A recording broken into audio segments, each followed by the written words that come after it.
తెలంగాణ కాంగ్రెస్ కీలక నేత రేవంత్ రెడ్డి కేబినెట్ లో కీలకమైన రెవెన్యూ శాఖ మంత్రిగా సమర్థవంతంగా బాధ్యతలు నిర్వహిస్తున్న పొంగులేటి శ్రీనివాస్ రెడ్డి పార్టీకి ఎంతో బలమైన వాదనలు నిన్నటిదాకా వినిపించాయి.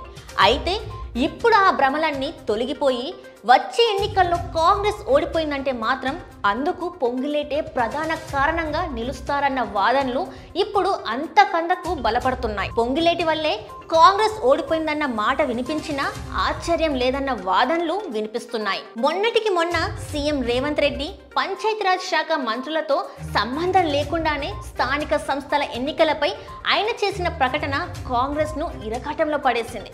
తాజాగా పొంగులేటి చేసిన మరో వ్యాఖ్య వచ్చే ఎన్నికల్లో కాంగ్రెస్ పార్టీ విజయావకాశాలపైనే పెను ప్రభావం చూపించిందన్న విశ్లేషణలు సాగుతున్నాయి. అయినా ఈసారి పొంగులేటి ఏమన్నారంటే, ఎలక్షన్స్కి మిగిలిన 3.5 ఏళ్లలో పేదలకి 20 లక్షల ఇందిరమ్మ ఇల్లు ఇచ్చాకే ఓట్లు అడిగేందుకు వస్తామని ఆయన ఓ సంచలన ప్రకటన చేశారు.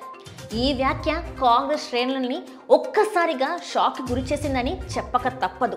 నల్గొండ జిల్లా నకరికల్లో ఆదివారం జరిగిన ఇందిరమ్మ ఇళ్ల లబ్ధిదారులకు మంజూరు పత్రాల పంపిణీలో పాలు పంచుకున్న పొంగులేటి అనంతరం ప్రసంగించారు. ఈ సందర్భంగా ఆయన 20 లక్షల ఇందిరమ్మ ఇళ్ల పంపిణీ ప్రస్తావించారు. బీఆర్ఎస్ సర్కార్ 10 ఏళ్ల పాలనలో అనుకున్న 1 లక్షాన్ని చేరుకోలేకపోయిందని ఆయన ఆరోపించారు. అయితే తాము మాత్రం హామీలన్నీ నెరవేర్చిన తర్వాతే ఓట్లు అడుగుతామని ఆయన పేర్కొన్నారు.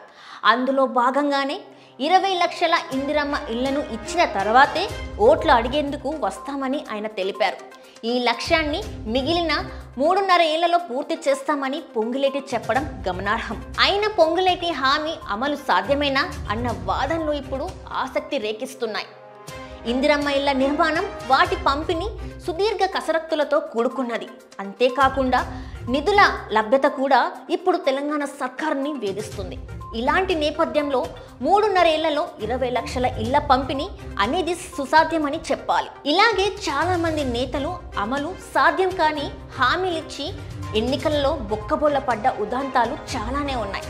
మరి ఇవన్నీ తెలియకనే పొంగులేటి ఈ తరహా వ్యాఖ్యలు చేశారా అన్న ప్రశ్నలు వినిపిస్తున్నాయి. పొంగులేటి తన వ్యాఖ్యలతో సీఎం రేవంత్ తో పాటు కాంగ్రెస్ ని కూడా ఇరుకున పడేస్తున్నారని చెప్పక తప్పదు.